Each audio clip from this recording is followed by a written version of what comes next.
This episode is sponsored by Next Move Games.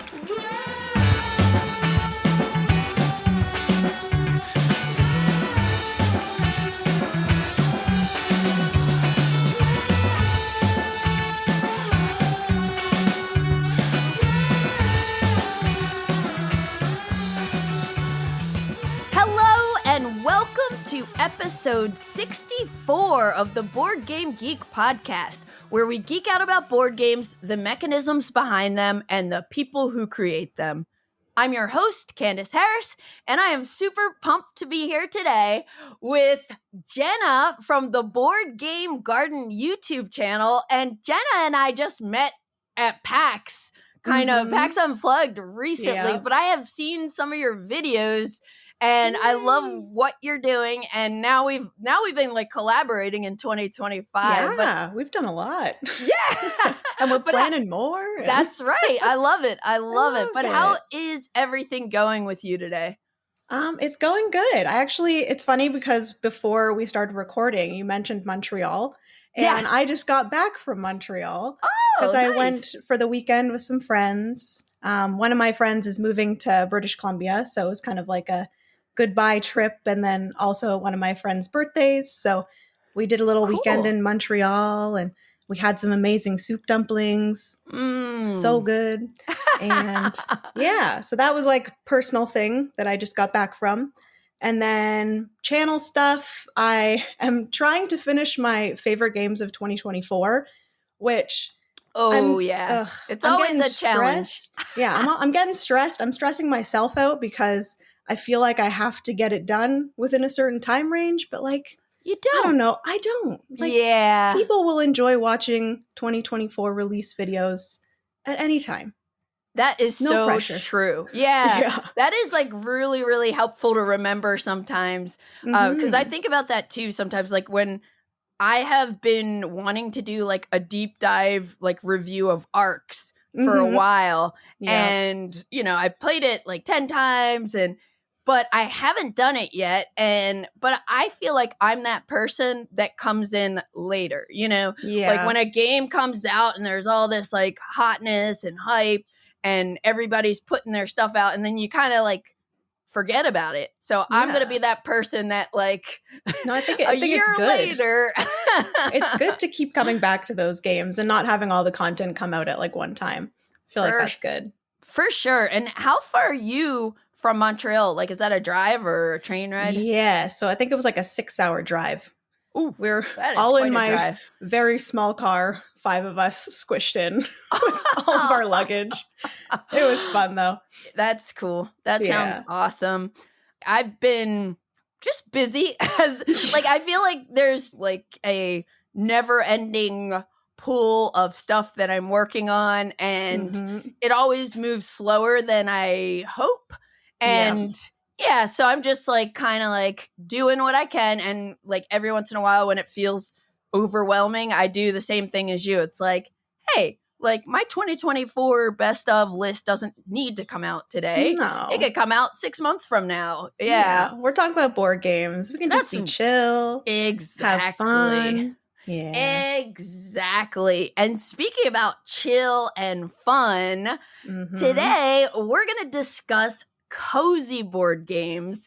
And this was, I think you requested to talk about cozy board games because it's like something you're into. Yeah, it's a lot of like what I focus my channel on, just like that chill, welcoming kind of vibe. And I feel like this kind of game kind of just bodes well to that. So I'm so excited to talk about them because a lot of my favorite games are in this category. So cool. And I feel like I don't have all that much experience with them. Like when I looked on my shelves, or I was like, oh my gosh, okay, like Root, Too Many Bones, Cthulhu, Death May Die, Vijayanagara. Not cozy. Like I don't think there's a single cozy game on my like shelf that's in my main room, but I have played some. So I am very curious to hear about all the different games you love because I'm sure you have played more cozy games than I have. And like I was saying before we hit record, it's really cool that today, and actually this week in LA, has been very like rainy or cloudy, drizzly, and it's like the vibes. Yes, we are like, this is the day to record a podcast episode about cozy board games. Love this. But before we start talking about some of our favorite cozy board games, I'd love to hear what you've been playing lately, Jenna. So let's jump into fresh plays.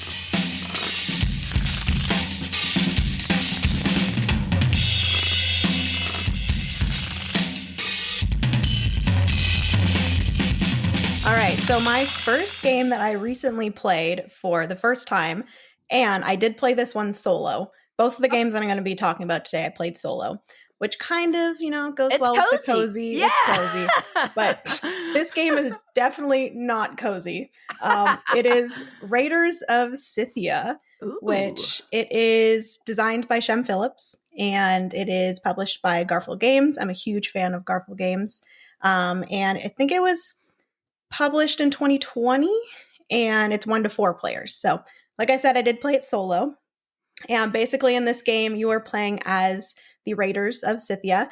And the funny thing is that I didn't know that this was a re-implementation of Raiders of the North Sea, which I did not know that. Which I've never played, by the way. Yeah, it's basically a worker placement game, as well as there's like multi-use cards, which went really well because in March, basically what I do on my channel this year is I every single month focus on a different mechanism.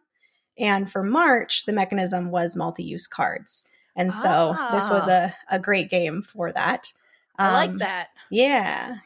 I really wanted to do that this year because I feel like I don't focus on like a specific mechanism. Yeah. I think it's fun to like explore it more in depth, Totally.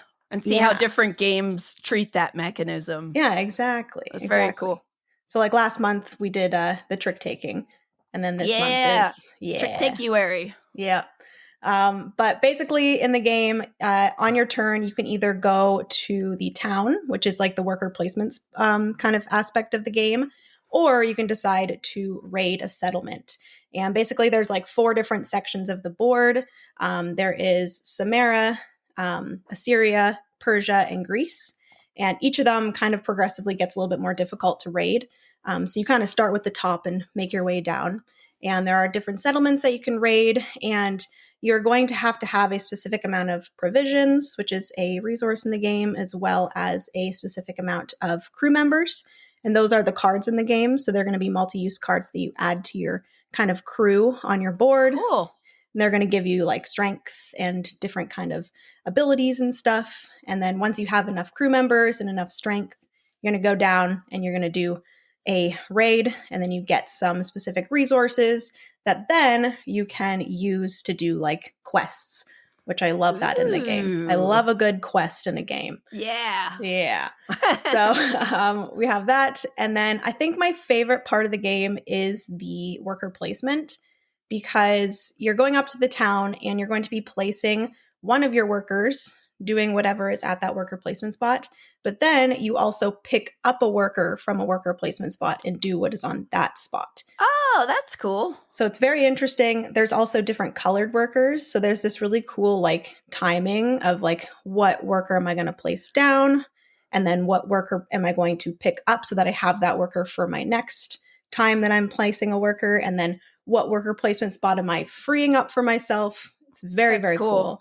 I loved that part of the game. You haven't played this one, right? No, I haven't played it, but it's really funny. And I'm glad you brought it up because I feel like it was like 2 or 3 weeks ago, I was looking into Raiders of the North Sea because I had always heard so many good things about it. And it was just like one of those games that I never played because I think the first Garfield game I played was Paladins. No, the jail one. The one where you lock Architects. Yeah, Architects of the West Kingdom. Yeah. So that was like my first game that I played from Shem Phillips and Garfield Games. And then I played Paladins before. And I really enjoyed everything I've played, but I forget why I was like recently almost about to buy Raiders of the North Sea. And then I saw that this game was a reimplementation of it. Then I was like looking into what are the differences between the two, and then I talked myself out of it, which which is probably good. But it is something I would like to try at some point, and I like any games like Euro games that use multicolored workers or different types of workers in different ways. Yeah, I feel like this game kind of was on that like perfect middle complexity where like you're thinking and like there's a lot of decisions, but it's not like breaking your brain, which like sometimes that's like not something I want to do, to be honest, which kind of goes into like the cozy gaming and stuff. Totally. Like, a lot of games are like, you know, you don't want to think too much, but you still want to think, you know, enough. Yeah. That sweet spot. That cozy sweet spot. Now, do you think this is a game you would prefer playing with like multiplayer? Or do you think like, hey, I would be down to like just play this as a solo game? I think I would play it multiplayer. I do want to try it multiplayer for sure. I really enjoyed it solo, but this one I can see it being a little bit of like a multiplayer solitaire in a way. I guess like the only kind of things that you'd be interacting with would be the worker placement spots, obviously, and then who gets the different raiding like settlement spots. So, okay. Yeah. All right. Well, this is something I have to try one day. Raiders of Scythia. And I want to still try Raiders of the North Sea. Yeah, I do too. Awesome. Well, that is actually a good segue into the first game I'm going to talk about, because I also recently played a mid-weight straight down the line. I think it's a 3.0 on BGG's complexity scale. Whistle Mountain. That's so cool that you mentioned that, because I was literally looking at that on my like to play shelf. Oh, because I haven't had a chance to play it yet, because it's 2 to 4 players. Okay. Yeah. Okay, so Whistle Mountain's designed by Scott Caputo and Luke Laurie, and it came out in 2020 from Bezier Games, plays with 2 to 4 players, and I'm pretty sure you don't hear much about it because it came out in 2020. Like, you know, where like nobody was going to Gen Con because of the pandemic or Essen or anything. So I feel like there's still a lot of 2020 releases that like not many people got into or heard about or anything. Yeah. And I can't even tell you right now how this kind of fell onto my radar, into my popcorn brain, but it did. And I watched some videos and I was really intrigued. And I actually have been like really, really a lot more picky about which Euro games I play nowadays, because I guess like I'm into so many different types of games. So if it's going to be, it has to be special. Yeah. And like, I felt like this one was bringing us something a little different to the table. So let me tell you about it. So it's a worker placement game, medium weight, and thematically we are deep in the Rocky Mountains where there's like an abundance of resources, and you have workers that are actual like meeples that are out on the main board. But your workers for the worker placement are these 3 airships. And one of them's like a hot air balloon. One of them's a blimp, which is like slightly bigger. And then there's a big, large something or another. I forget what it is, but they're all like airships. And on the main game board, you have a grid, because this game has polyomino tile placement element to it, and it's on that part is on a shared board. Oh, that's cool. And so at the very beginning of the game, each player in either turn order or reverse turn order, you're going to put out some starting polyomino tiles, and they're just 3 shapes, 3 Tetris shapes. The L, the one that is flat and then goes up one, and then the staircase. Just the classic staircase. Exactly. And these tiles represent scaffolds. So you're basically like building up this area in the Rocky Mountains, and at the bottom of the board, there is a whirlpool. So, yeah. So some of your workers start in this like whirlpool area, which at the end of the game, every worker in this whirlpool is -5 points. So, and there are ways where more workers will get dropped into the whirlpool, but you have to kind of like balance that. The game is like very simple in terms of on your turn, you either do a collect turn or a forge turn. And think of it like, have you played Dune Imperium before? Yes. Yeah. Okay. You know, Dune Imperium, you do your workers, and then when you want to do your reveal turn, you pull your workers back and do something else. It's got that kind of like feel to it. Okay. But the that makes sense, right? Because Luke Laurie. Oh yeah. Yeah. Oh no, he didn't do Dune Imperium. He did Oh no. I'm thinking Dwellings of Eldervale. Yeah, which I haven't played that one yet, but yeah, that's Luke Laurie. So anyway, so when you're in your collect phase and this is like the worker placement phase, you're going to take one of your 3 airships and either put it on the main board in an empty spot or on a machine, which we'll talk about in a minute. Or there are spaces around the board where you can place one of your airships. And like the phase says, you're collecting stuff. So if I put my small hot air balloon on the grid, it only takes 1 square, takes up 1 square. And wherever I place it, I get every resource orthogonally adjacent to it. And so I didn't mention this, but the scaffold tiles have different resources on them on different spots. And there are 4 different resources, similar to something like Concordia. You have on your own player board a warehouse where you can only have a max of 4 of each type. And there are 4 main resources. And then there are whistles, which are wild. And I guess there was a game called Whistle Stop that Scott Caputo designed. And this is not anything like it. But they went with the whistle theme. Yeah. So whatever, whistles are wild in this game. So that's one thing you can do. And the other thing you could do is, again, place one of these ships around the outside of the board. And when you do that, like there's spots where you could get large machines, medium machines, small machines. You can get cards that do really cool stuff. You can get more scaffold tiles, and you can get these upgrades, which are these like gear-shaped pieces that will give you a special ability, like maybe let you trade resources. And there are tons of these. And like the iconography initially is very, like, it'll be very overwhelming, especially to someone who doesn't play a lot of board games like we do.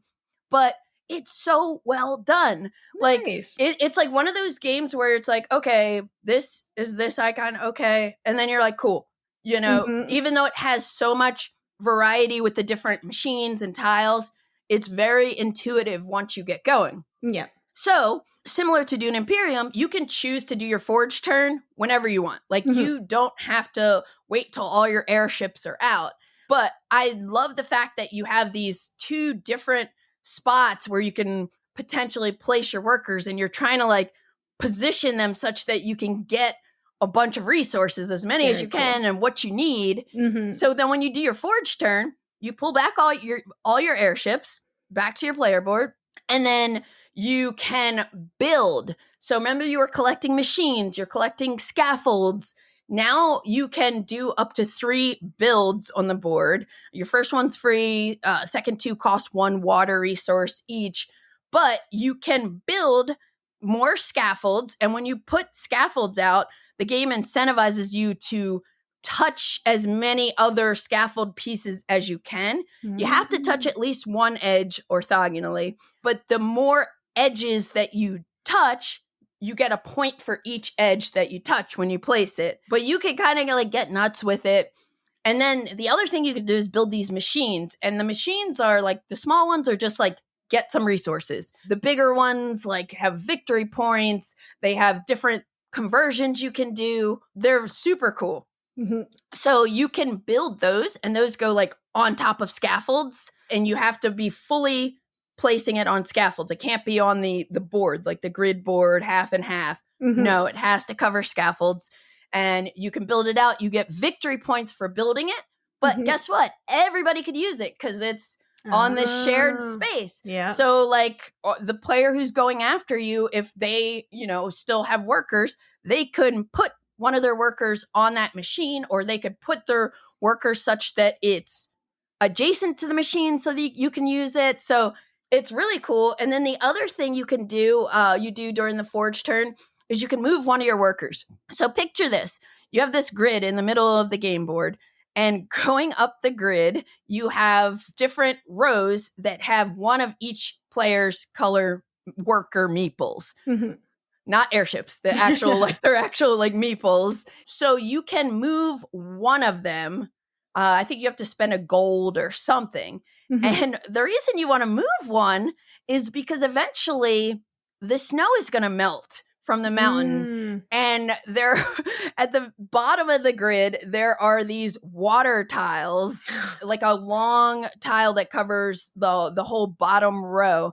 And whenever a machine gets built above where this bridge is, like higher up on the board, the snow melts, the water rises. So if your meeple is on the row, when the water rises, it gets dumped into the whirlpool. Oh, no. So, so you can only, I think, pull back one worker or move one worker. You could spend 2 gold, get one of your workers from the whirlpool and move it into a blank scaffold spot. Mm-hmm. Or you could take one of these that are on the side, like almost like a ladder going up. Yeah. And when you place the machines, you can place the machines, and you'll want to, such that they cover workers on the scaffolds. Hopefully yours, because then they get promoted. So basically, like when you put a machine on top of workers that are on scaffold, they slide over. And if they're the first on that row to get promoted, they get a cool ribbon, which is a cool bonus. Otherwise, they're still, even if they don't get the cool ribbon, they still are worth points at the end of the game. Mm-hmm.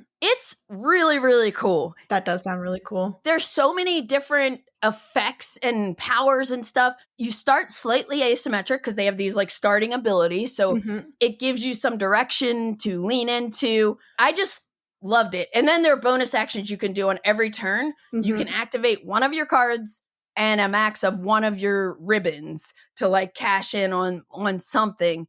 So it's just got this like really cool interaction. The turns flow, like it's really, really snappy.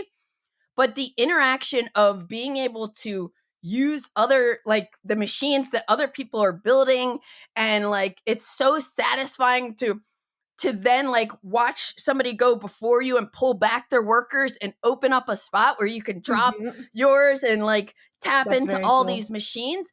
And the other thing I love is that the players, we control the pace of the game. Yeah. Like if we build up really fast, that water is going to start, flooding faster. And that's the trigger for the end of the game when the last water tile gets built out. Okay. I really, really like this game, and I can't wait to play it more.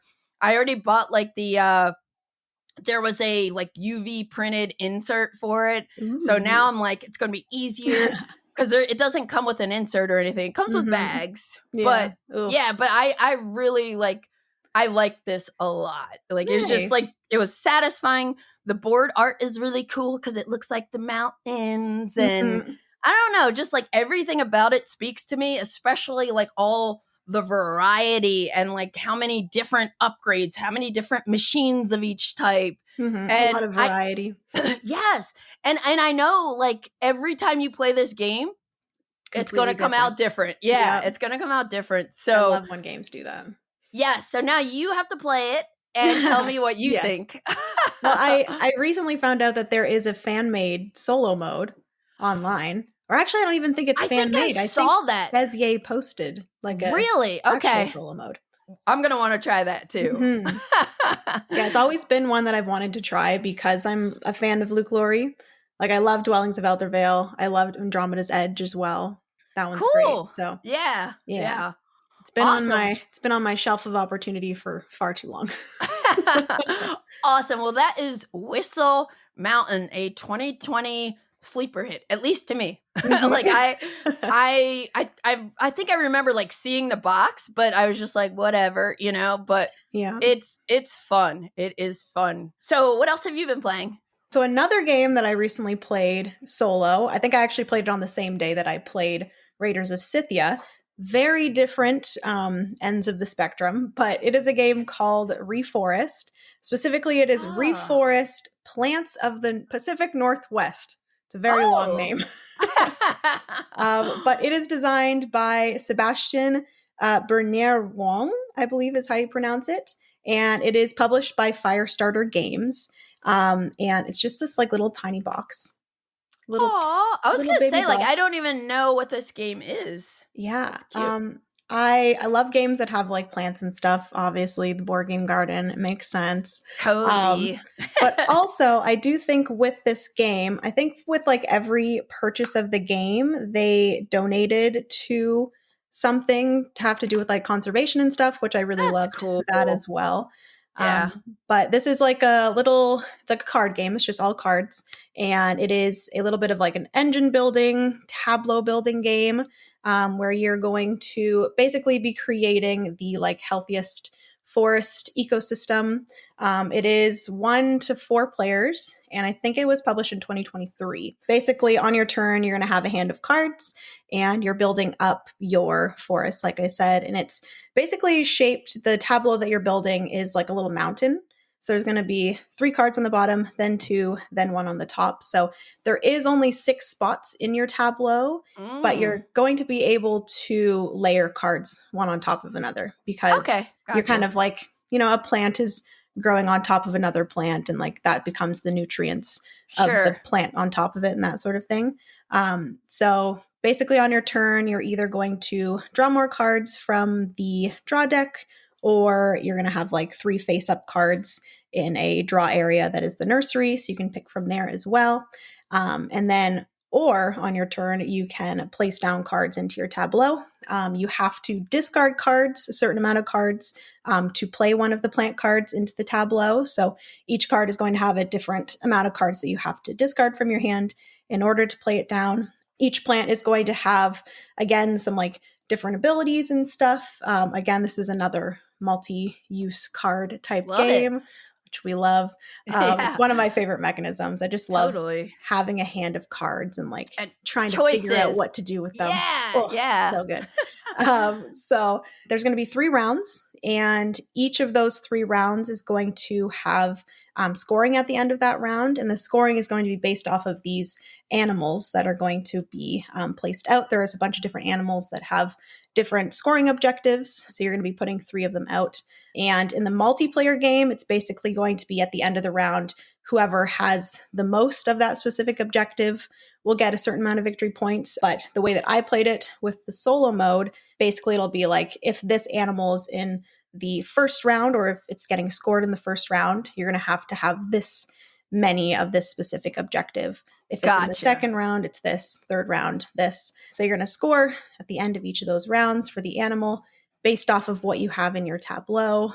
And the cool thing is, like I said, you only have 6 spots in your tableau or in your forest, but you can actually layer on top cards. And in order to do this, you basically have to pay the difference between what the card that you're layering on top of cost and then the one that you're laying on top. Gotcha. And then the only way that you can layer is if the plant that you're layering on top is a taller plant than the one before. Because they have on the card like a little, like, size. This is how tall this plant is. Gotcha. And then each of the plants do require like what elevation they have to be built in. So either the bottom, middle, or top elevation. And then, like I said, with the multi-use cards, each card is going to basically have different things that you're going to score for, or it's going to be like a instant thing that happens when you play it, or an ongoing ability, or different things like that. So yeah, there are so many cards. It's crazy because I think the deck of cards is like more than 100 cards. And then in the solo game, you're basically just shuffling all the cards and only getting 30. Wow. So each of the solo games, you're only going to be playing with 30 of the, 100 plus cards. So. That's wild. That sounds very cozy, by the way. Yeah. Actually, when I played it on my coffee table with a little anime playing. It was so nice. I'm gonna have to check this out. Mm-hmm. Like, I saw Reforest and I was like, do I even know what that is? And then you showed me the box and I'm like, no, I don't. But wow, that sounds cool. I'll have to check it out. And I love games in small boxes, you know? You can take them anywhere, play them anywhere. One of my small box games I like is Arboretum, which is very pretty. Murder trees. Yeah, but very, very mean. So I will check out Reforest. It's a nicer version. What is it on the Pacific Northwest? Plants of the Pacific Northwest coast. Oh. And the art is absolutely beautiful as well. Okay. Every single card has different art. It's great. Sold. Okay, so I'm going to say I have a nice segue, not in terms of coziness, but in terms of multi-use card decisions. Ooh. But this is a game that I am so excited about right now, and I have only played, I'll say, like 1.5 times, and I literally 2 days ago was like, I'm not going to talk about this game until I play it like 5 times, you know, for reasons, but I'm too excited about it not to talk about it. And it is Black Rose Wars Rebirth. Oh, I've heard of this one. I was going to say, like, I don't know if this is in your wheelhouse, or if you've ever played like the original Black Rose, but yeah, Black Rose Wars was a game that came out in 2019. And this is like a new standalone version of the game, but you can mix and match these and like use them as expansions for each other. Yeah. That's nice. So this is designed by Marco Montanaro, Andrea Coletti, and Diego Fonseca. And it came out in 2023 from Ludus Magnus Studio, an Italian publishing company. This plays with 1 to 4 players. The original Black Rose Wars was just 2 to 4. There might have been some expansion that let you play solo, but this is 1 to 4 players. And Black Rose Wars was something that I have kind of been very curious about multiple times since I've been in this modern board game world, but I never like fully pulled the trigger.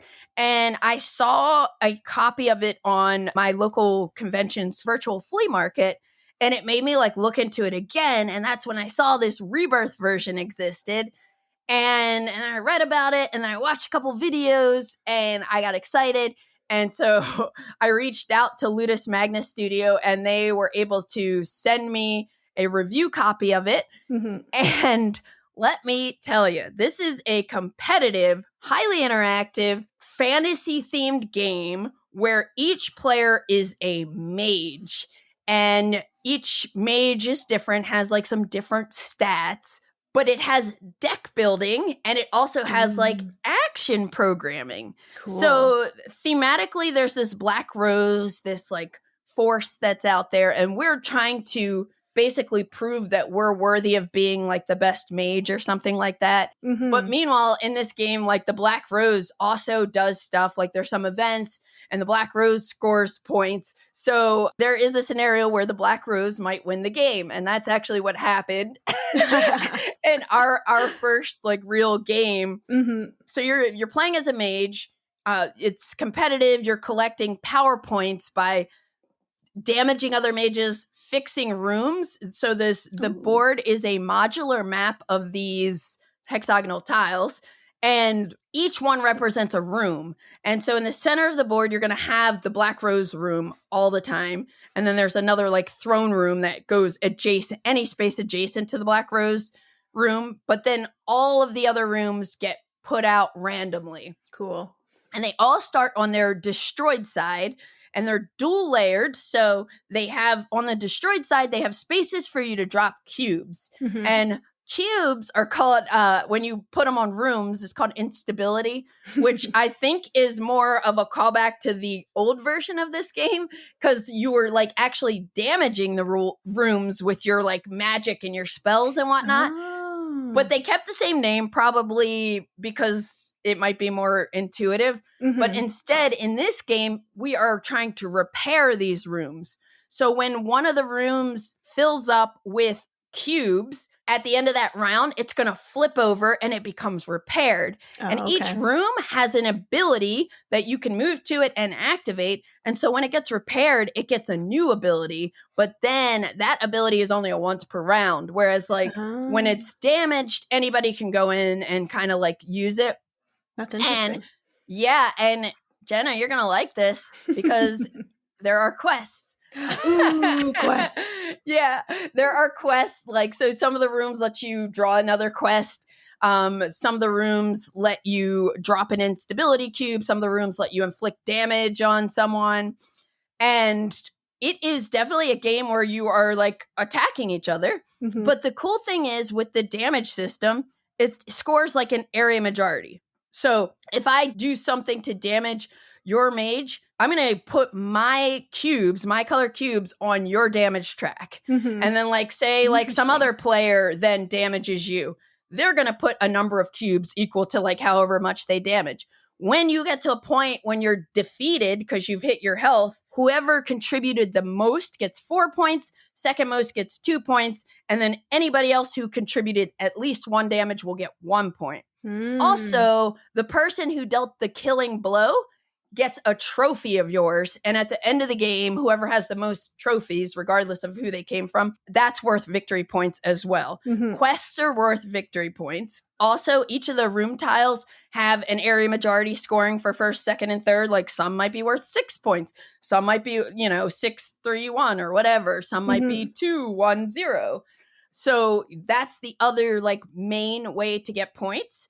But the coolest thing is each round of this game, and you're going to play until somebody hits 30 points, kind of similar to Root. And then whoever has the most points, like the in-game scoring is literally who has the most trophies, who solved the most quests. Mm-hmm. And you get some bonus points, and then that's your score. But each round, there's a Black Rose phase. You're going to flip an event card. Black Rose does something, maybe an ongoing effect for like future action rounds. And it's really smooth and cool. And then you go to the study phase. So at setup, each mage, each player is going to pick a magic school to like be your starting school. So there are in the core box of Black Rose Rebirth 6 different magic schools. Mm-hmm. Yeah. There's 6 different ones.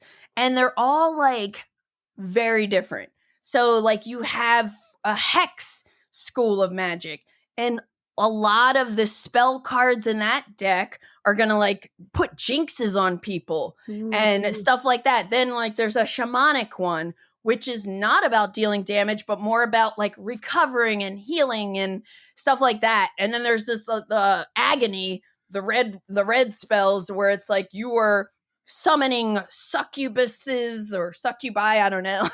Like, and you're in there, it's this like mechanic called pain. So when you inflict damage, like the Black Rose inflicts damage on you a little bit too. Oh, no. So there's like so much variety in these 6 different schools of magic, and with like expansions and stuff, which I've already ordered some. You can get even more. So during the study phase, you also have each mage has personal spells. So you start with one of your personal spells and 6 cards from your school deck, and you shuffle them together, and that's your grimoire. And so during the study phase, you draw 2 cards from your grimoire, then you draw 4 cards from the library, and that's like all these decks of different schools, and you can mix and match however you want, or you could just like draw from one deck. And so you'll have 4 cards, and then you have to discard 2 of those. And then you put 2 of those into your hand, and everybody's doing this simultaneously. So, okay, cool. Now I have some spells in my hand, and you have a hand limit depending on your mage. Like they all have different hand limits, usually like 7 cards, 8 cards. So then after we do the study phase, it's the prep phase. And this is where it gets really cool. I'm going to keep saying that. Oh, boy. Because now we are getting to place our spells face down to ready them. So we got our whole hand of cards, the new ones, the ones from our grimoire. And what I haven't mentioned yet is the spells are 2 parts. There's a light magic side, and then if you flip it upside down, there's a dark magic side, and they're different effects. And so when you're looking for which spells you want to get, you're looking at like both sides. And then when it comes to this like prep phase, and we're like, slotting them onto our player board, you have to commit to which side you're going to flip, because you're going to just flip it vertically, I guess is the way to say it. So on your player board, you have 4 slots, 1 for a quick spell, and then slots 1, 2, and 3. When we hit the action phase, you have to cast the ones in 1, 2, 3 in order. So you want to like think about, the order in which you're putting them, which side you want to use. And then this quick spell is nice because it gives you some like flexibility, because when you get to the action phase, you must do 1 action on your turn, but you may do 2. And besides casting spells as an action, you have 3 physical actions you can do. 1 is explore. That's how you're going to move your mage different spaces on the board. And you only have 2 physical actions you can do per round. So you have these tokens that you exhaust. And it feels like so limiting kind of, but like in a good way, where it's like, how am I going to use these physical actions this turn? Like, I really want to move. The other physical action is, and after you move, you can activate the room. Or before you move, you can activate the room you're on and do whatever that is. But the other thing you could do is fight. If you're in the same room with another mage or minion, or they're called evocations, you can do physical damage equal to your stat. And then some of these spells, as I've kind of hinted at, will let you summon minions. And you have 3 different slots where you can have these minions, these evocations. And the game comes with these bases of your color that have a 1, 2, or 3, so you know which minion is which on the board. And there are a bunch of different minions, and they have their own stats, and they have their own phase where they activate. But the other thing you could do with a physical action is command one of them to like activate. You can never play 2 spells on the same turn unless one is your quick spell. So you could do like quick spell and spell slot 1. Next turn, you could do spell slot 2, 3, or physical action. You decide how you do it. But the other thing I want to mention about the spells is that some are traps. So when you cast them, you don't flip it over and reveal it. You just put a token on it and say, this is activated. And it could be like, when another mage moves into this color room, and then you're like, on someone else's turn, hold up. Yup, you got clapped. You. Yeah, exactly. And they're also protection spells. They might say, like, if another mage inflicts damage on you, then you can do something. But in order to use those, you have to like cast them, leave them face down, and have them activated. Yeah. So that's the just timing of it. Yeah, and you don't know, like when you see someone else put a token on a spell and say, okay, I'm going to cast this and keep it face down. You're like, is that a trap or is that something defensive?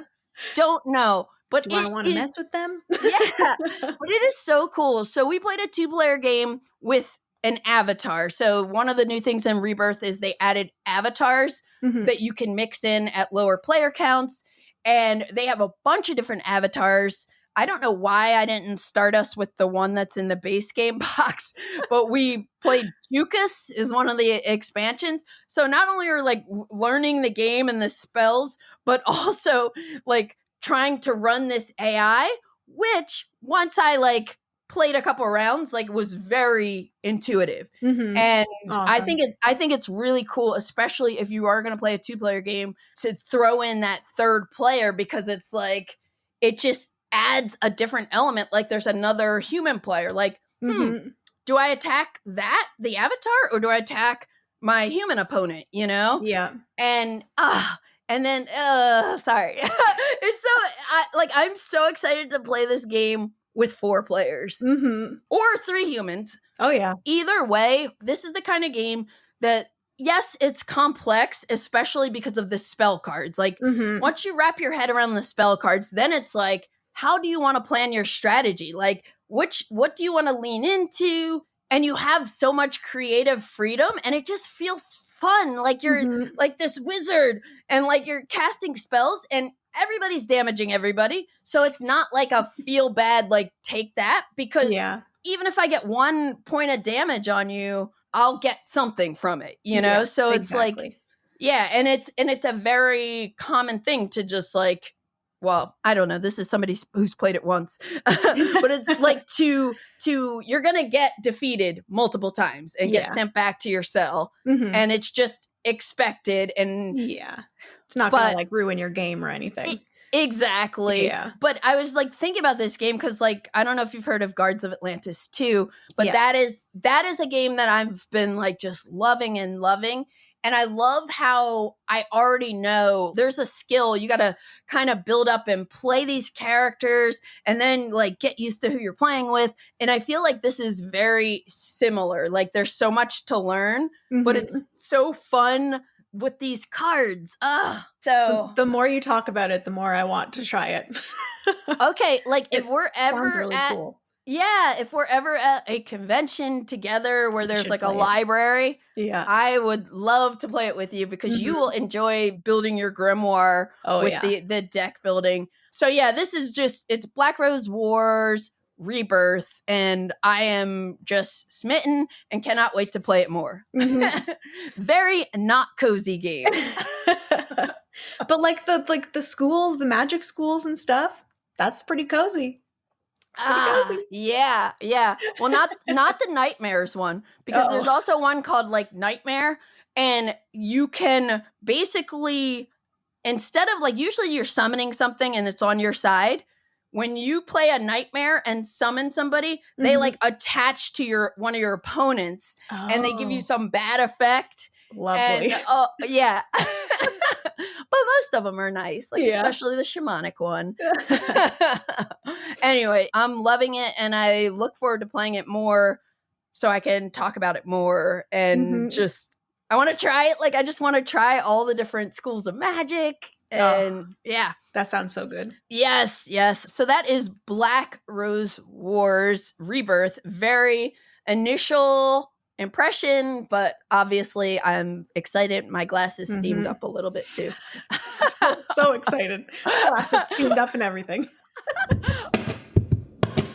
And now a word from our sponsor.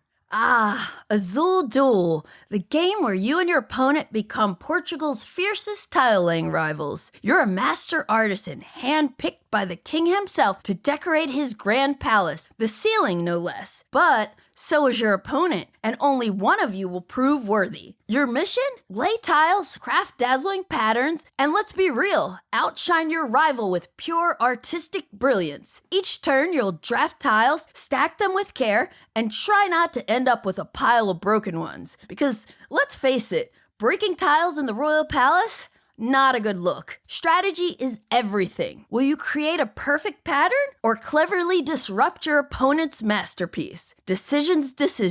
Azul Duel keeps the charm of the original with fresh twists, a new stacking mechanic, personalized boards, bonus tiles, and even more strategic depth. So grab a friend, brace yourself for battle, and remember, only one of you will dazzle the king. The other, well, they might just end up sweeping the scraps.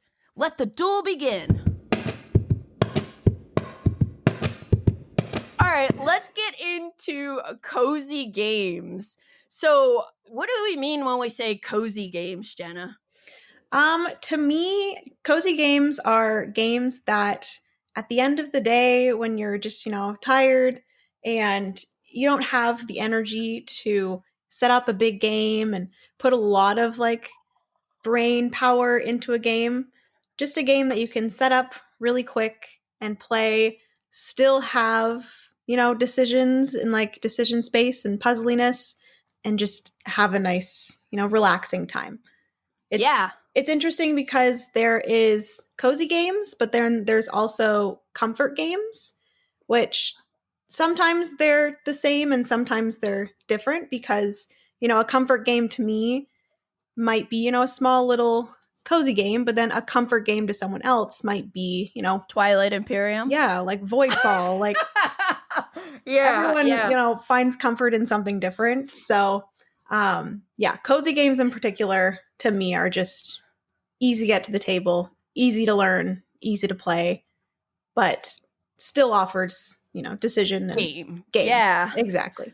I agree. And I think that there's one game in particular that is going to be on my list that kind of put the idea of cozy games on my radar. And I know it's a big thing with video games too. Yeah. Because like life is stressful and gaming is still fun, whether you're playing solo or like other people, but sometimes you just want something chill that makes your heart feel warm. And I was thinking about it. I was like, cozy is subjective, of course, exactly. Because I was like, I love games. Like, I have a bias towards games that have snow. And I was thinking about like, there's a deck building game called Arctic Scavengers, which is I've not never heard of that. Okay, it's really good, but it's not cozy. It's more like The Revenant, if you've ever seen that movie. But the snow, like whenever I play it, I do like it feels cozy to me. Yeah. But I would not consider it a cozy game. So maybe it's more of a comfort game. Yeah. Okay, well, let's get into our list. First of all, did you put your games in like any particular order? No. So basically what I did is I took 5 cozy games that I feel like I haven't heard like a lot of people talk about that love it. I absolutely love and I feel like deserve more attention. There's obviously a lot of cozy games that everyone like knows. Like Calico is like a very cozy game that's all about cats. I've never played Calico. You've never played it? I know. And I was like, that was one I was trying to play before this too. But what I hear from people is like, it's almost like an arboretum thing where it like looks cozy, It's actually very challenging. But it's great. It's a good one. Also like Cascadia as well from the same line with Flat Out Games. I feel like Flat Out Games does a really good job in that like line of Calico, Cascadia, Verdant, Fit to Print. That's what I was going to say. They did that. Yeah, they're kind of on that cozy spectrum there with their games. That's cool. I'm actually really glad that you did that because it's like, I want to hear about games. I want to hear about games, and it's nice to get new games onto your radar instead of talking about the ones that probably are obvious to most people. Yeah. I think my list is a mix. I feel like 1 or 2 of mine are ones that people might have, heard of a little bit, but. All right, well, let's get into it. What is your number 5 or the first game that you want to mention? The first one that I want to mention is a game called Mindspace. So it is designed by Nao Shumamura, I think is how you pronounce it. And it is published by All Play. And it is a like roll and write or flip and write where basically it's like all about mental health, which I love. So cool. And the board that you're filling out with polyomino shapes is a brain. And each color of polyomino shape that you're placing into the brain is like different emotions and stuff that you are placing into the brain. So cool. Which, and I just love the feeling of the game. It's very therapeutic, which that is like a word that I will say and like satisfying a lot with cozy games. It's like, you just want a game that feels good, therapeutic, satisfying to play. But basically in Mindspace, you have a line of cards that have polyomino shapes on them. And then you have, I think, 6 different dice of 6 different colors. And like I said, each of those colors are going to be some sort of emotion or represent like relationships or friendships, different things like that. And you're going to be rolling all of the dice of those 6 different colors. And then depending on the number that is rolled for each of those colors, you're going to place that die below the card of that number. So it'll be from left to right, 1 to 6.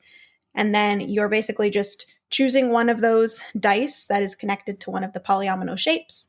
And then you are drawing that polyomino shape into the brain in that color. So each of the colors are going to score in a different way. The pink is basically you're going to get victory points based off of the shape of that pink polyomino and all of the shapes that are the same shape but different color in the brain, if that makes sense. Okay.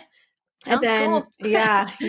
you're not able to place the same color beside each other. So you're always having to connect different colors in the brain. There are 5 different sections in the brain that you're trying to fill whenever you fill a full kind of space in the brain, which thematically makes sense. Each of the, sections of your brain. Yeah. You're going to get victory points for the different sections.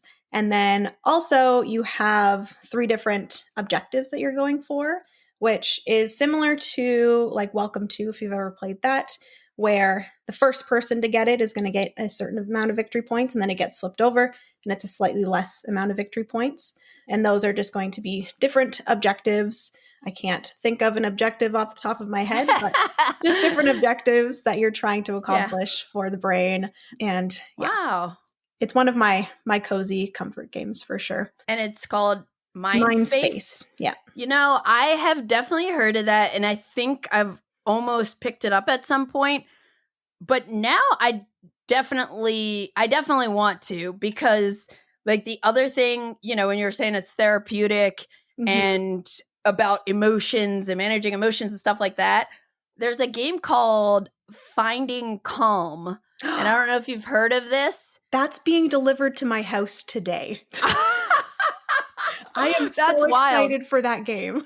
That is wild. I got a copy of this recently. I haven't had a chance to play it, but like I was so intrigued by it because it's like a tarot card kind of like meditation game, and it's trying to guide you to a calmer life. And I actually want to have a podcast episode, you know, maybe sometime this year, hopefully, that is around games that are kind of helpful for mental health, like calming down and stuff like that, which is, there's definitely overlap with the cozy games, but for like sure. There's other stuff that really leans into that. And when you were talking about Mindspace, I was like, oh, that's kind of like reminding me of that. And I mean, All Play, I feel like they're just like knocking it out of the park anyway with most of their games and the production and everything. Another cozy game from All Play is River Valley Glassworks.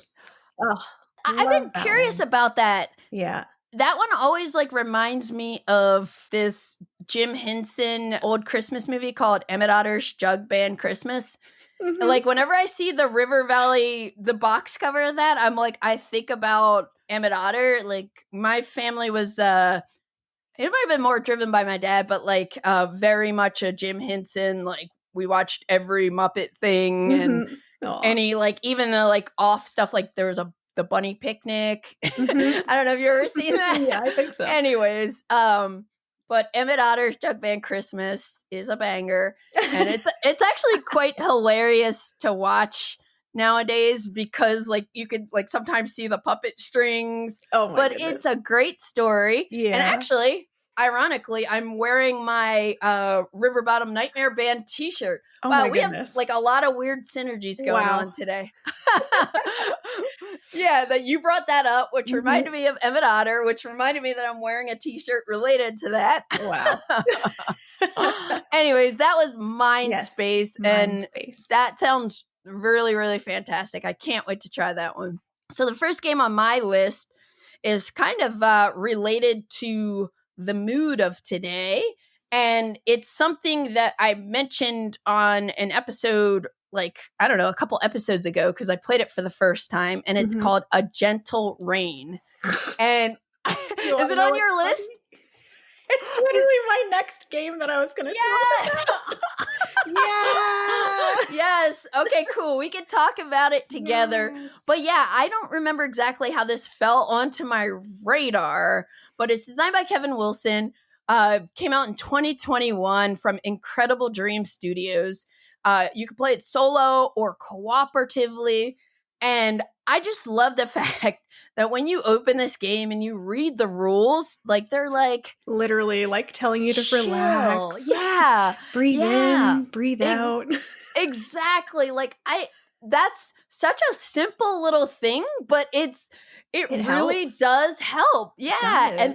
And then like gameplay wise, you're like drawing these different tiles that you're trying to connect matching lily colors so that like when you surround a section with a matching color, you can drop that lily in. Yeah. And you only have like one of each lily color, I think, that you can place. So there's like definitely some like puzzly strategy. It is very thinky and very challenging. Yeah, it is, but it is so chill. It is chill. Yeah. I don't know if it's the title, like the fact that the rule book says like, hey, get a cup of tea and like relax, but it just feels so cozy. Yeah. I have actually purchased a copy of this for my mom, for my partner's mom. They love it so much, and it makes me so happy. Cool. Yeah. This is one that I have some friends in mind to definitely, who aren't even gamers, but this is a nice activity to like either start your day or play it before you go to bed to calm down. Yeah. But yeah, that's so funny that we both had this on our list. When you mentioned the weather, I'm like, uh-oh. I think I know what this is going to be. Okay. So since we overlap, you want to go to your number 3. Cool. All right. So my number 3 is Rivages, I think is how you pronounce it. Ooh, it's either Rivages or Rivages. It is depending on if you're fancy. Yeah. But it is designed by Joachim Thome. And it is published by Ketchup Games. I believe this was published in 2023, possibly. And I think it was recently picked up by Pandasaurus Games as well. So I think they are bringing it to North America. But this is actually my only roll/flip and write, which those tend to be very like cozy games, I think. Or those are like a lot of my comfort cozy games tend to be flip and write, roll and writes. Yeah, they're chill. Most of them. Now we have some more complex ones. Yeah. Hadrian's Wall. Yeah. Twilight Inscription. Oh, yeah. But in Rivages, you are an explorer and you're going to different islands.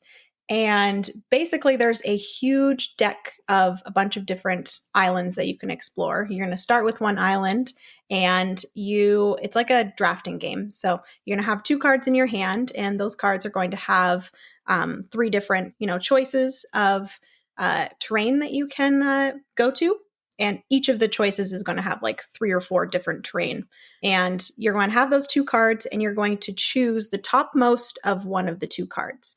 Whatever one you choose, you're going to scratch that out, and then you're going to be able to explore those little hexagons on the map that you're currently exploring. And you're going to X out those, and then each map is going to have like different objectives that you're going to be going for.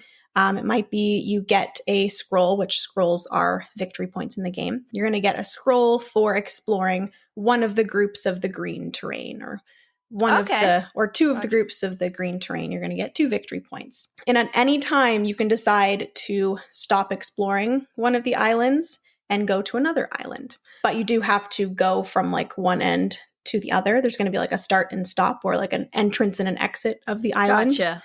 So you're going to start on one spot. You're going to explore as much as you want by using these cards that you're drafting and crossing out the topmost. You're always going to have to take the topmost of one of the 2 cards. So if the top spot's already crossed out, you're going to go down to the next one, and that's going to be the one that you have to choose, or on the other card, the topmost on that card. And yeah, you're just going from island to island, getting these different objectives and exploring. Each of the islands, like I said, have different objectives that you're going for. There's like different additional bonus icons that you can get to that allow you to explore even more. And it is just, again, satisfying, therapeutic.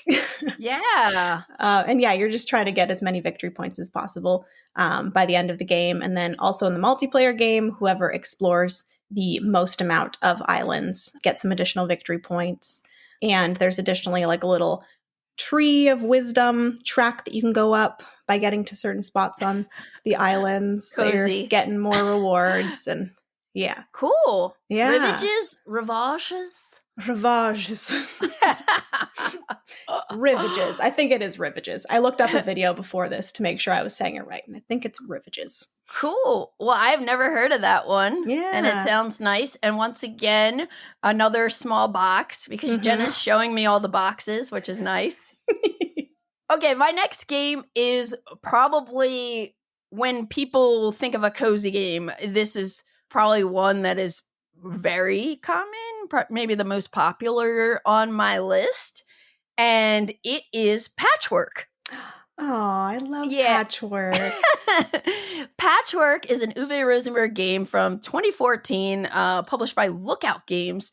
It's a 2-player game where you are building like a quilt, and you each have your own personal board that's a 9x9 grid, and you're gonna put all these patches in a circle, like these polyomino pieces, and they're really cute because it looks like you're going to be like building a quilt, and your currency in this game is buttons, which is also freaking adorable. Yeah. But on your turn, and the turn order is based on who's furthest behind on the time track, there's some point where you're going to count 0 to 3 spaces, and you're going to take a quilt tile from that section and put it on your board. And you're trying to like cover up your board, but you have to pay for patches with buttons. And it's super cute. It's small. I have not played it in a while, so I don't remember all the intricacies, but it is cozy. I think I've only played this one on BGA.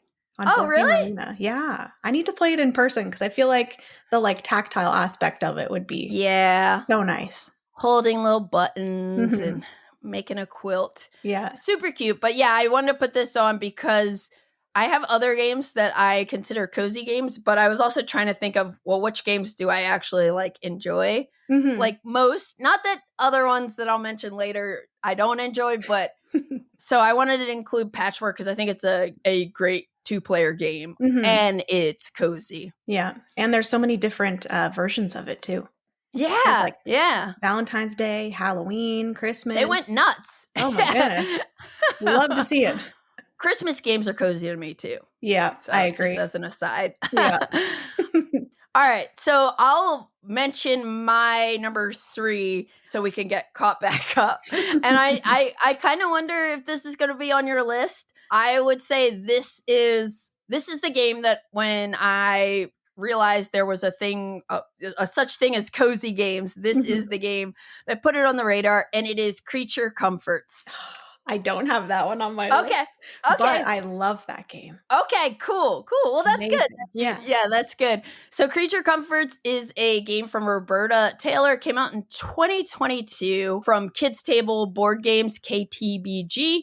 Plays with 1 to 5 players. And this game is so cute. It's a very light, family-friendly game that is all about taking these creatures and you're trying to prepare your home for winter to make it as cozy as possible. So you're like literally collecting things for your homes, like, board games, socks, bread, or whatever. Fireplace. And the whole point of the game, you're trying to make your house most cozy by the end of the game. And it has a neat worker placement system to it where it's like, it looks like it's like a kid's game, but it really is just a solid game. The art is so comforting, and Roberta is like, to me, like queen of cozy games. That's her jam. And I actually did an interview with her on Cardboard Creations shortly after this one came out, and I know there's like Maple Valley, and she has another one Coffee that I Barras. which I haven't played. I've only played the like little sample pack of that she gave out at PAX Unplugged a couple of years ago. Yeah, but it's like the epitome of cozy, you know? The coziest game. So that is Creature Comforts, my number 3. So I think now we're up to your number 2. Yeah. So my next one is a game called Chakra, which... Oh, I've seen this. Yeah. So this one is published by Blam, and it is designed by Luca Kruleza. And it was published in 2019, and it is 1 to 4 players. And, come to think of it, I have not actually played this one solo, which I am like surprised that I haven't, to be honest with you. Well, you know what you're doing this afternoon. Yeah, you best believe I'm playing some Chakra solo.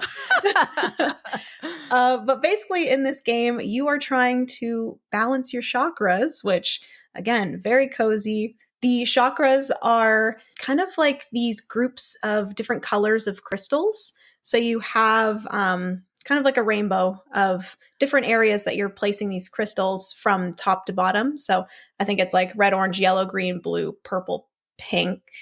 I think those are all the colors of the rainbow. Sounds right to me. Yeah. But there's going to be different crystals that you're going to be able to draft. Basically, there are a few different actions that you can take on your turn. You can draft the crystals, and then you will place them up top in these 3 level spots at the top.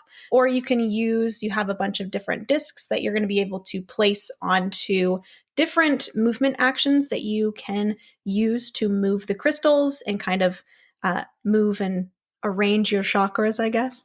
So you could place it and then move one of your chakra crystals down 3 spots. And basically your goal of the game is to get the colored chakras in the correct spots that you want them to. And it's this really interesting thing of you can draft these chakra crystals and place them not at the top, but in one of the colored areas. But you have to give up one of your action tokens and place it beside that colored spot. And you don't get that action token back until you fill up that chakra. So you're giving up one of your actions that you could possibly use to do that. But that'll help you get the certain colors closer to the colors that they want to be in. Additionally, each of the different areas that you're going to complete of those different colors are going to be worth a certain amount of victory points at the end. But you don't know how many victory points each of those colors are going to be worth. So whenever you take a rest action, that's going to be how you get all of your action discs back, except for the ones that you locked in on the side. Yes. And then whenever you do that, you then get to secretly look at one of the different colors of chakras so that you can see how many victory points those colors are, so that you know what colors, are going to get you more victory points and the ones that you maybe want to prioritize throughout the game. And then additionally, at the end of the game, you're going to get victory points or more victory points if you are able to complete kind of a line of them. So all connecting colors of chakras. It's just such a puzzly game again, and satisfying. Oh my gosh. Yeah. I'm like, when you popped up the box cover, I was like, okay, I've seen this before, but honestly, I knew nothing about it, and I'm so glad now it's this one's on my radar. A hidden gem. I love it. Yeah. Oh my gosh. It's so funny because I almost got rid of it the first time that I played it because I was so bad at it, and I played it with my boyfriend, and he completely demolished me, and I was like, I did horrible. Yeah. But then I played it again and again, and it is just, one of my favorite cozy games now. I love it. Oh, cool. Oh my gosh. You can also play it on getting BGA. More games. Oh, it's on BGA also? Yes, cool. Yeah.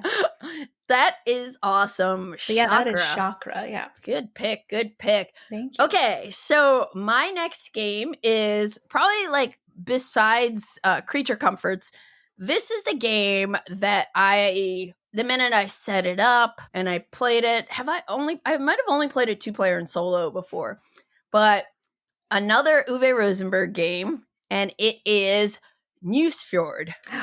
I've played this once. Okay. Yes. Nusfjord came out in 2017. Lookout Games once again. This plays with 1 to 5 players, and let me just tell you, when you look at the box cover and the art is just so cozy and quaint, because this game is all about you're set in Nusfjord, which is a tranquil fishing village in northern Norway. Mm-hmm. And I actually went to Norway because my partner Matt's cousin lives in Oslo, but we also went to Bergen. Mm-hmm. And I don't know if I'm extra drawn to it because Bergen is this small fishing town in Norway also. Or I don't know, maybe I just fishing is relaxing to me or something. I have no idea. But you're cod fishing. It's a worker placement game. And you're going to have 3 workers that you start with, and you're going to be placing them out to take different actions. You have your own personal player board as well. And you start the game, I believe, with these big forest tiles, kind of if you've ever played Glass Road. It's something I feel like I've only seen in Uwe Rosenberg games, but like you'll be like clearing trees off your board, you're building harbors, you're getting these elders that have special abilities, you're trying to fish, and there are lots of different like card sets you can play with this one. And I actually, like, as I was thinking about it, I kind of regret selling my copy. Oh, no. It is a very cozy and quaint game. And now I know Lookout has like a big box version of it that either is coming out or just came out or something. But I find this game to just be very relaxing, and especially from a solo perspective, it's just like very chilled, like the look and feel of it, what you're doing, like you're in this chill fishing village. So, so you played Nusfjord once? Yes, I played it, I think, 2 years ago. But another one from Uwe that I just recently played as well was Le Havre, which I love that game. Le Havre. Yes. Yeah. Yes. And I kind of like thought about that for this. But Nusfjord is a little cozier. But like I would say, hot take, Le Havre is probably my favorite Uwe Rosenberg game. Yeah. Like it was really good. And like the rules are fairly simple, but there's just so much to like think about and stuff. Yeah. He does a really good job with those, so. It impressed me. I feel like I've been introduced to Agricola, Caverna. I played Feast for Odin, which I liked. But when I played Le Havre, I was like, wow, this is really cool. And now, actually, it's funny you bring that up because I just got the Geek Up bits for Le Havre, and I've been wanting to get it back to the table because you know that like tactile experience is even more elevated because you have like a bunch of resources. There's so many different resources. But Le Havre is a banger. And also I have the app on my iPad. Oh, there's an app. Yes. I didn't know that. And the music is so charming. Sometimes I play that game, and I haven't played it in a while on my iPad, but just because the music feels like you're in like a chill, like European harbor area or something like that. Cool. Okay. Well, that's Le Havre, and I would say it's kind of cozy fishing, you know? But yeah, check out Nusfjord too if that sounds fun to you. What is your final game? It's funny that we were actually talking about Uwe Rosenberg because it's another Uwe game called Tangram City, which is one of his newer ones. I've seen this, but I don't know much about it. Okay, cool. Yeah, so it is signed by Uwe, and it is published by Korean Board Games as well as Capstone Games. And basically, it is a tile-laying game. But the tiles are not polyomino. They are tangram tiles. Which, do you remember tangram tiles? Like, there was like all of the different triangles, different sizes of triangles and stuff, and you had to put the triangles to make a square. I think so. Yes. And like all of the different like animals and stuff. Okay, no, I don't remember that. No, but you lost me there. I remember something with like the different shaped triangles and putting them together. Okay. Yeah, so all of the tiles in this game are like different triangular shapes, and like some of them are squared, but they all have like very interesting shapes. And there's going to be a bunch of cards, and in a multiplayer game, everyone is going to be able to see one card in the center, which is going to be simultaneously a shape that everyone's going to have, that they're going to get. Everyone kind of has their pile of all of the same tiles. So whatever tile that they see on that card, they're going to take from their pile, place onto their city. Basically, you're making up your own city, and you're trying to balance both the nature and like building. So you're like trying to balance those things in your city. And each side of the tile is going to be one or the other. So whenever you're placing down a tile, you're either going to have to decide whether you want it to be the nature side of the tile or the like industrial building side of the tile. So you're going to look at the card that is available in the center. You're going to take that shape. You're going to place it into your city. And then each player depending on player count, you're going to have a secret card that is going to be revealed after that you know, but no one else knows. So you can, better prepare for the tile that you know is coming up. Gotcha. But then everyone else has a card with a tile that you don't know. So it's very cool with like the hidden information about what people know and what you know. So eventually everyone's going to reveal the cards that they have. You're all going to place those specific shaped tiles onto your board, and then you're going to play over 6 rounds. You have 6 different, they're like half box triangle tiles that are fountains.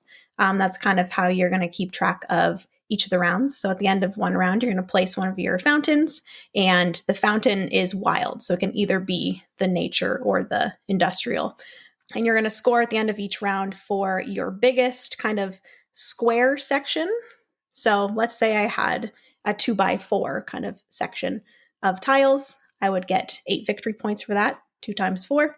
And then you are going to, do you score for balance? I think balance is only scored at the end of the game. So based off of how well your industrial buildings versus and nature. You get victory points based off of that. And you just play over those 6 rounds. Cool. And I love it. It's really good. Oh, cool. Man, all of these games I want to check out.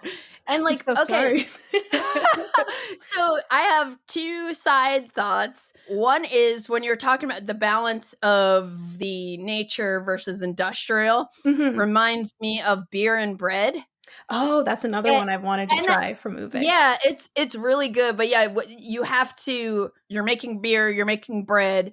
And then at the end of the game, whatever one is your lowest is what you score. Yeah. What your score is based off of. And that's another cozy one, by the way. Yeah. Because it's like, is that one designed by Uwe Rosenberg or no? No, that one isn't, but it's in that small box. And it's also one that Capstone did bring into North America. But the other thing was, usually tile placement is either squares, rectangles, or Tetris pieces, polyominoes. Yeah. When you were talking about weird triangles, it reminded me of Hamlet. Oh, have you ever played Hamlet? No, like, is it Hamlet, the village building game? And I was like, oh, that's kind of cozy too. Yeah. Like that's another one that I didn't really think about. I have actually played that one. It broke my brain because it has a little bit of route building, which me and route building did not go. Yeah, it is definitely like a thinker, because you have to, like, you're sharing resources and you have to have a path to be able to get it. Like, I feel like it was like Roads and Boats kind of light a little bit. I don't know, like villages feel cozy. They are very cozy. Yeah. I actually was thinking about Village as well. But I was like, I don't know. Like, it has a cozy feel to it, but I wouldn't say it's a cozy game. There was another game that I think is coming out somewhat soon by the Op called Fountains. I don't know if you've seen that one yet, but that's another one that has really interesting shaped tiles that I'm very excited about. So cool. Yeah. Man, I don't know if it's because it's so cloudy and it's been a cloudy week, but all these cozy games are just resonating with me. And I'm like, I want to play that now. Yes. Okay. Tangram City. Cool. Tangram City. Awesome. I will check that out too. Yeah. My number one that I have on my list was also, like you were saying, like you want to talk about something that maybe not many people know about. And I picked, which is also going to be funny considering my last pick of Nusfjord, but Conservas. I love Conservas. That one's so good. Yeah, Conservas. Yeah, Salt and Pepper Games. It's a Scott Alms game and it came out at SN 2024. This is a solo game, and again, I don't know what it is with me and fishing games that make me feel cozy, but this is a really cool little solo game where it's kind of like scenario based. Like, you have this book of, I think about 12 different markets, and it's a bag building game, which I almost put Coffee Roaster on here, by the way, too. Which that's a good one. That's cozy too, just because like I'm making coffee and it's like this solo game by yourself. But I picked this one partially because I want to tell people about it, but also because I want to tell myself to play it more. But you're basically bringing the joys of the sea to people around the world. In this game, you own a small tinning company on the coast of Spain, And you start with one boat, I believe, and you're going to be fishing. So each scenario, you're going to load up this bag with different fish or water tokens. I want to say there were like sardines. There's some sort of shell. Yeah, like I feel like there are 3 different types of fish or something. And so you have these little discs in a bag, and as you play the game, you're going to be putting more stuff into the bag. This is another game where you need to balance because you have to have a balance of like how much fishing you're doing versus how much you're actually letting the fish stay in the water to like kind of conserve them. Yeah, you don't want to overfish. So basically, when you play the game, each round you're going to have an at sea phase, then you're going to have an on land phase, and then an end of day phase. And during the at sea phase, that's where you're going to take fish tokens from the bag, and you're going to choose what to catch on your boats and then what to leave in the sea, which I think when they're matching types in the sea, it spawns more. So that's kind of like how you're repopulating the sea. And as you play the game, you can buy more boats that give you kind of like spaces to put the fish you catch, but you have to decide like which ones you want to put on the boat versus which ones you want to leave in the sea. And then when you get to the on the land or on land phase, you turn the fresh fish you got into Conservas, and then you are going to get to buy boats and upgrades for your company, and you're going to get to sell your fish to the markets. And the other side of the fish tokens is it looks like a tin can kind of. Like... Yeah. So you have spaces on whichever market you're playing on that want different types of fish, and you'll get money for that, because then at the end of the day you have to pay upkeep for your boats, and you maybe the fish will spawn new ones depending on what you took out. And I played this game for the first time when I was at SD HistCon in San Diego, and it's in Point Loma, San Diego, which is like a harbor. Like there are boats and water. And again, the fact that this one is a solo game is very, very relaxing. Yeah. And again, me with these fishing games, I don't know. Maybe I'm meant to like actually go fishing. Yeah. So you've played this one a couple times? I have, yes. And the cool thing about it is that like every single one of the scenarios has like different things to it as well. And like the way that you're selling things and the way that you're, the goals and stuff are completely different. So yeah, I've really liked this one. Yeah, so check it out if that sounds fun, if you're into fishing to chill out. Conservas. Awesome. So I did want to just mention a couple that I thought about for this list. Like Flamecraft is very cozy. I don't think it like quite really resonated with me. Like I wasn't like, oh, I want to play this again, but I did feel very cozy, and I love the like look and feel of it. And I love the art. So nice. And I would say like Everdell is another one that I'm like, I've never gotten into Everdell. I probably should revisit it, especially since there are a million different versions. But that definitely has a cozy feel. For sure. That was like one of the games that like got me into the hobby. So it's like very comforting and stuff. So that's cool. I played Meadow whenever it came out, and I think that's the one that has like watercolor art and everything. It's gorgeous. And I remember it. I don't know if there was a downtime issue for me personally, or like the game just was taking. And I've only played it once, so this could just be a wonky thing for first game. But I remember it being like, oh, this game is taking much longer than it seems like it should from the way it looks. But very pretty, very cozy. Yeah. The one that I was trying to get to the table before we chatted was Lands of Galzyr. Have you played that? It's right behind me. I don't know if you can see it, but it's on my shelf of opportunity. Cool. Okay, it's on both our shelves of opportunity, so hopefully we'll play that one soon and see. But yeah, I opened it, and like the board, oh my gosh, one side of the board is the snowy scene.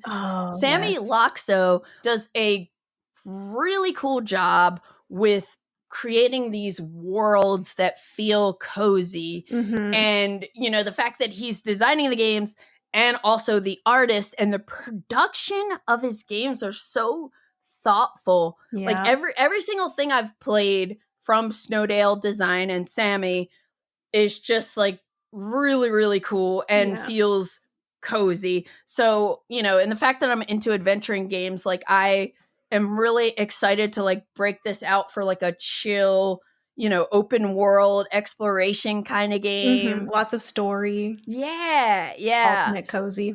Yeah. So that was one that I was like, trying to get on here. I also thought about Tokaido. Yeah. That was literally the first game that got me into the hobby. That was like one of my earliest games. My friend Lauren brought that over when I met her. So like that was year one. And I was like, oh, this is like chill. You're just you're going on an adventure. Yup. You're being a tourist. Yeah, and the last one that I like kind of thought about was Let's Go to Japan. Yeah. It just like it has a cozy feel, even though it's like decisions and some, yeah, but it definitely has a cozy feel in almost a similar way to Tokaido. But yeah, did you have any honorable mentions or anything? Yeah, so there is Three Sisters.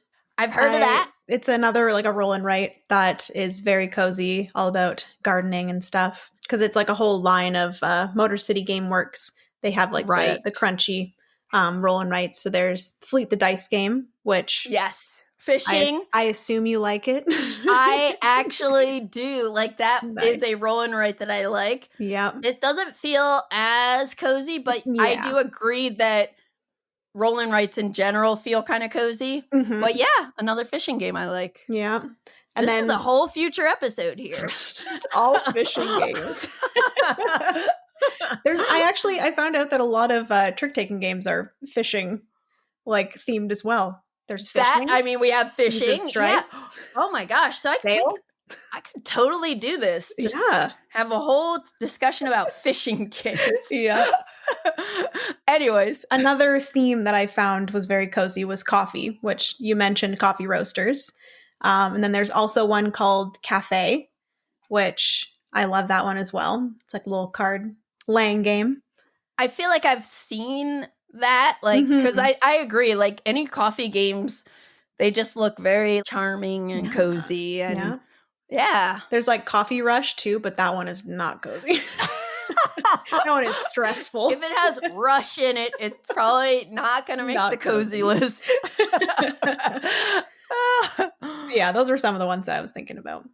And then, like I said, the flat out games as well. The Calico, like all of them. Cascadia, Harmonies, maybe. Yes, Harmonies. I didn't want to mention that one. We all know Harmonies. Yeah, Harmonies has gotten a lot of buzz, love, and I still don't know quite how I feel about it. It's one of those things where like I haven't had that like amazing wow playthrough of it, but the fact that so many people that I align with their taste love it. Like I'm like, what am I missing? So I don't know, more to come on Harmonies, but I do think that that's kind of a cozy look and feeling game. Yeah, for sure. And then one other one that I thought about, another adventure game, is a game called Paupers Ladder. Oh, I've never heard of that. It is an adventure game, a competitive adventure game, but look it up. The art is very unique and charming. Again, the game designer also did the art, and you have a bird companion. Aww. And it's like, yes, you're going to be making potions and slaying dragons and stuff, but it feels cozy. Like the whole world feels cozy. I can't wait to try the second edition of it and expansions. But like that crossed my mind too a little bit. Yeah. But Jenna, I'm so glad you were like, let's talk about cozy games. Because it's definitely like not, as I showed you a little of my shelf, not something I gravitate towards, but I do really enjoy them. And literally every game you mention, I'm like, ooh, I want to try that. Because I do find myself more often like being in those situations with people that either don't play a lot of games or you want to do something social, but not that crunchy. Yeah. And cozy games are perfect for that. And sometimes you just don't have the energy to like take a half an hour to set up a game and another half an hour to teach it. Yeah. Sometimes we just don't want to do that. But anyways, awesome. Jenna, thank you so much for being here. Thank you so much for having me. Yes, absolutely. And I'm looking forward to like more collaborating together throughout this year. But also I was going to say, like, whenever I post an episode, I put it on BGG as a blog. And I love when people throw in suggestions. Yes, so give us suggestions. If anyone out there, tell us which cozy games you love. Would love to hear them. If we missed anything that was, that's a banger that we don't know about. Yeah, for sure. Well, I hope to see you IRL at some point this year. Actually play a game together. Yeah. Black Rose Wars Rebirth. We'll do that, and then we'll do a cozy game. Yeah. Awesome. Well, thanks again, Jenna. Thank you so much. You've been listening to the Board Game Geek podcast, produced and edited by Candace Harris. Special thanks to Matt Fonda for editing and mixing our music. Be sure to visit us on the web at boardgamegeek.com. You can also find us on YouTube, Twitter, Blue Sky, Instagram, Facebook, TikTok, and Twitch under Board Game Geek. You can reach us by email at podcast@boardgamegeek.com. Thanks for listening and happy gaming!